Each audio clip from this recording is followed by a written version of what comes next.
U ovom snimku ćemo naučiti kako da sa trigonometrijskog kruga odredimo trigonometrijske funkcije uglova od 30, 45 stepeni i 60 stepeni.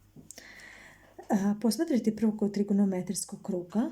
Ovdje je predstavljen ugao od 30 stepeni, 45 stepeni, to je bio ovaj ugao kome odgovara ovaj luk, i 60 stepeni, to je ugao kome odgovara ovaj luk ovdje. Ovdje ne učimo nikakvo izvođenje, nikakvo drugačije dolaženje do trigonometrijskih funkcija, već učimo samo jednu foru kako da najlakše odredimo i kako da najlakše zapamtimo, a da ne pogrešimo kod određivanja ovih funkcija. Posmatrajte prvo sljedeće razlomke. 1 polovinu, 2 polovine, 3 polovine. Očigledno je da je 1 polovina najmanji razlomak, pa 2 polovine, pa 3 polovine najveći.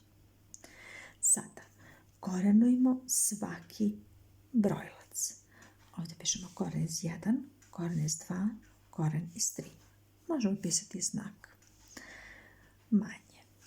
Onda koren iz 1 je 1, pa ćemo pisati samo 1 polovinu.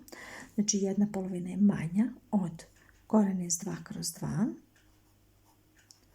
manje je od korena iz 3 kroz 2.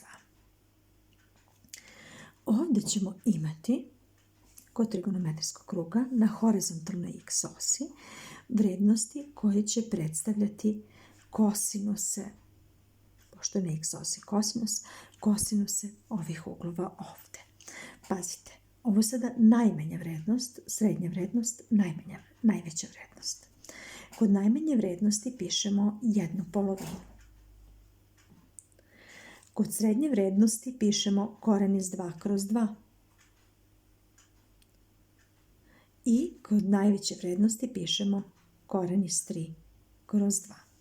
Ovo će biti kosinusi datih uglova. Sinus je na y osi. Opet iste razlomke prenosimo. Najmanja vrednost je ovdje, pa će biti 1 polovina. Kod drugog će biti koren iz 2 kroz 2 i kod trećeg koren iz 3 kroz 2 ovdje. Znači, kako su ovdje poređeni ovi razlomci, tako će i ovdje od najmanjeg do najvećeg. Pa da vidimo sada kako ćemo popuniti ovu tabelu. Sinus od 30 stepeni. Gdje nam je ugao 30 stepeni? Ovo je luk koji njemu odgovara. 30 stepeni. Iz ove tačke povlačimo normalno na y osu i do kog broja dolazimo? Do 1 polovine. Znači sinus od 30 stepeni je 1 polovina. Sinus od 45 stepeni povlačimo normalno na y osu, bit će koren iz 2 kroz 2.